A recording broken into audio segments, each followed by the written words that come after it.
തല പ്ലാസ്റ്റിക് കവറിലാക്കി കാവിമുണ്ടിൽ പൊതിഞ്ഞെടുത്തു. സന്തോഷിന്റെ കാമുകിയായ തന്റെ ഭാര്യയുടെ മടിയിൽ വെച്ചു കൊടുത്തൊരു കൊലയാളി. ഓട്ടോയിൽ കയറിയിരുന്ന കുഞ്ഞുമോളുടെ മടിയിലാണ് കാമുകന്റെ ആ തല വെച്ചുകൊടുത്തത്. പ്രമാദമായ സന്തോഷ് വധക്കേസിൽ കുറ്റപത്രത്തിലെ വരികളാണ് ഈ വായിച്ചത്. ചെറിയ ചെറിയ കഷ്ണങ്ങളാക്കി മുറിക്കുവാൻ പറ്റുമോ? സന്തോഷ് വധക്കേസിൽ കമ്മൽ വിനോദ് പിടിയിലായപ്പോൾ കൊലയ്ക്ക് ശേഷം മൃതദേഹം മുറിച്ച ചെറിയ കത്തി കണ്ടെടുത്തപ്പോൾ പോലീസുകാർക്ക് തോന്നിയ വലിയൊരു സംശയമാണിത്. കൈപ്പിച്ചാറ്റി ഉപയോഗിച്ച മൃതദേഹം ചെറിയ കഷ്ണങ്ങളാക്കാൻ എല്ലാവർക്കും പറ്റില്ല. എന്നാൽ ഈ വധക്കേസിലെ പ്രതിയായ കമ്മൽ വിനോദിന് അതിന് കഴിയും. നല്ല കശാപ്പുകാരനാണെങ്കിൽ ചെറിയൊരു പിച്ചാത്തി മതി മൃതദേഹം കണ്ടിച്ച് കഷ്ണങ്ങളാക്കാൻ. അതിവിദഗ്ധമായി വളരെ ശ്രദ്ധിച്ച കശേരുക്കൾക്കിടയിലൂടെ നട്ടലിന്റെ ഭാഗം മുറിച്ചു മാറ്റാൻ നല്ലൊരു കശാപ്പുകാരന് എളുപ്പത്തിൽ കഴിയുമെന്ന് പോലീസ് സർജൻ ഡോക്ടർ ജെയിംസ് കുട്ടി തെളിവുകൾ നിരത്തി സമർത്ഥിച്ചു. ഇതോടുകൂടിയാണ് ഒരു തരത്തിലും കുറ്റമേൽക്കാൻ തയ്യാറാവാതിരുന്ന കമ്മലിന് കുരുക്ക് മുറുക്കിയത്. ഭാര്യയുടെ കാമുകനെ കൊന്ന് കഷ്ണങ്ങളാക്കി വിവിധയിടങ്ങളിൽ ഉപേക്ഷിക്കാൻ വിനോദിനോടൊപ്പം കട്ടയ്ക്ക് നിന്നത് അതേ ഭാര്യ തന്നെയാണ്. ചോദ്യം ചെയ്യലിൽ കൂട്ടുകാരനെ കൊന്നിട്ടില്ലെന്ന് പലവട്ടം വിനോദ് ആവർത്തിച്ചപ്പോഴും കൂട്ടുപ്രതിയായ ഭാര്യയ്ക്ക് പിടിച്ചു നിൽക്കാനായില്ല. നിക്കക്കളിയില്ലാതെയാണ് ഇരുവരും കുറ്റമേറ്റു പറഞ്ഞത്. മാങ്ങാനം സന്തോഷ് കൊലക്കേസിൽ പ്രതികളായ ദമ്പതികൾക്ക് ജീവപര്യന്തം തടവും 5 ലക്ഷം രൂപ വീതം പിഴയും ശിക്ഷ വിധിച്ചിട്ടുണ്ട്. പയ്യപ്പാടി മലകുന്നം സ്വദേശി സന്തോഷിനെ കൊലപ്പെടുത്തിയ കേസിൽ സുഹൃത്ത് മുട്ടമ്പലം സ്വദേശി വിനോദ് കുമാറും ഭാര്യ കുഞ്ഞുമോളും കുറ്റക്കാരാണെന്ന് കോടതി കണ്ടെത്തിയിരുന്നു.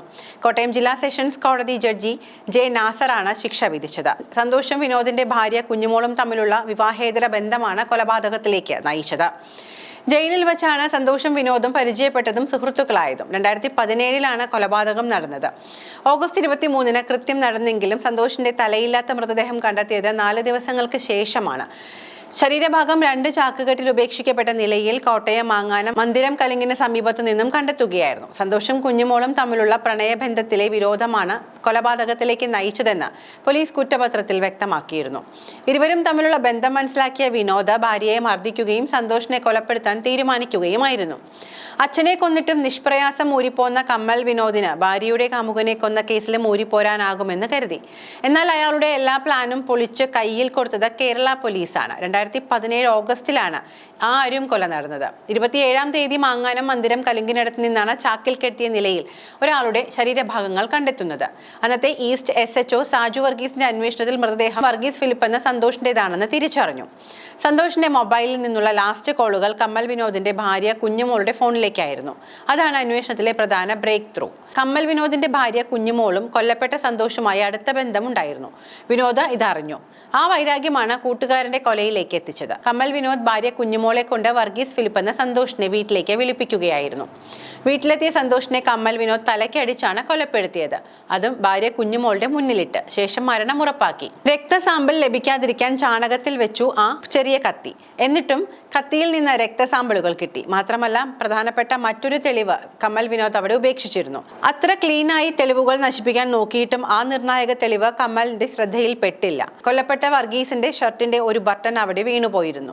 അത് കൃത്യം പോലീസിന് കിട്ടുകയും ചെയ്തു. വല്ലാത്ത ധൈര്യമാണ് ഈ കൊലപാതകിക്കെന്ന് പറയാതെ വയ്യ. കൊലയ്ക്ക് ശേഷം ചോരയൊലിക്കുന്ന ആ മൃതശരീരം കൈപ്പിച്ചാത്തി കൊണ്ട് മുറിച്ച് ചെറിയ കഷ്ണങ്ങളാക്കിയത് കമ്മൽ വിനോദ് തന്നെയാണ്. തലയൊഴികെയുള്ള ശരീരഭാഗങ്ങൾ ഓരോന്നായി ചാക്കിൽ കെട്ടി വിനോദ് ഓട്ടോറിക്ഷയുടെ സീറ്റിന്റെ താഴെയാണ് വെച്ചത്. തല പ്ലാസ്റ്റിക് കവറിലാക്കി കാവിമുണ്ടിൽ പൊതിഞ്ഞെടുത്തു. ഓട്ടോയിൽ കയറിയിരുന്ന കുഞ്ഞുമോളുടെ മടിയിലാണ് കാമുകന്റെ ആ തല വെച്ചുകൊടുത്തത്. ശേഷം ആ അർദ്ധരാത്രിയിൽ കൊടൂരാറ്റിലെ ഒഴുക്കുള്ള ഭാഗം ലക്ഷ്യമാക്കി ഓട്ടോയിൽ പാഞ്ഞു. ശരീരഭാഗങ്ങൾ ഒഴുക്കിവിടാനായിരുന്നു കമ്മലിന്റെ പ്ലാൻ. എന്നാൽ ആ പ്ലാൻ അങ്ങോട്ട് വർക്കൗട്ട് ആയില്ല. ചതിച്ചത് ഓട്ടോ തന്നെയാണ്. ഓട്ടോ മാങ്ങാനത്ത് വെച്ച് നിന്നു. സ്റ്റാർട്ടാവുന്നില്ല. ഇതാരെങ്കിലും തങ്ങളെ കണ്ട് തിരിച്ചറിഞ്ഞാൽ പണിയാകുമെന്ന് ഉറപ്പാണ്.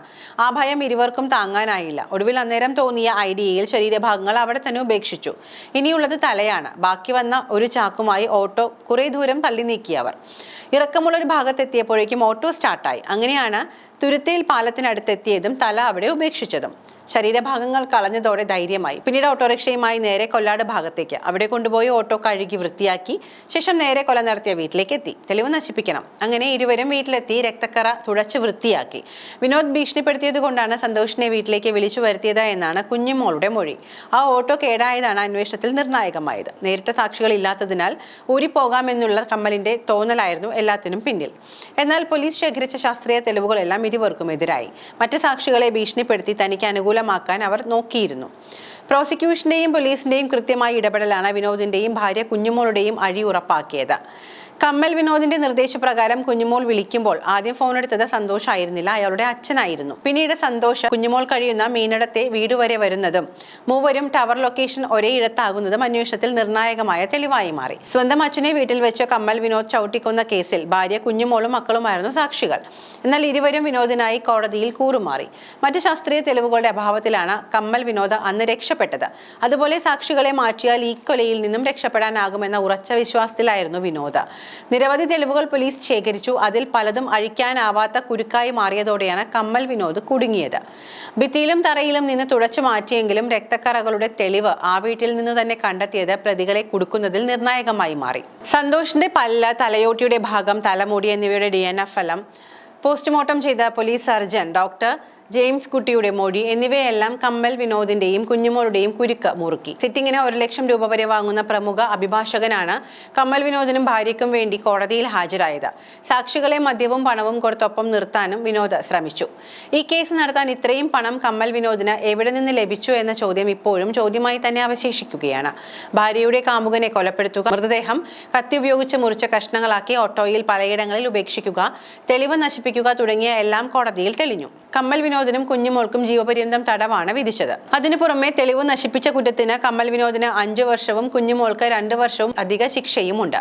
5 വർഷത്തെ ശിക്ഷ അനുഭവിച്ച ശേഷം വേണം കമ്മൽ വിനോദ് ജീവപര്യന്തം ശിക്ഷ അനുഭവിക്കാൻ. കുഞ്ഞുമോൾ 2 ശിക്ഷയും ഒരുമിച്ച് അനുഭവിക്കണം. ഇരുവരും 5 ലക്ഷം രൂപ പിഴയും നൽകണം. എങ്ങനെ നോക്കിയാലും പോലീസിന്റെ കുറ്റമറ്റ അന്വേഷണമാണ് ഈ കൊലക്കേസിലെ വഴിത്തിരിവ്.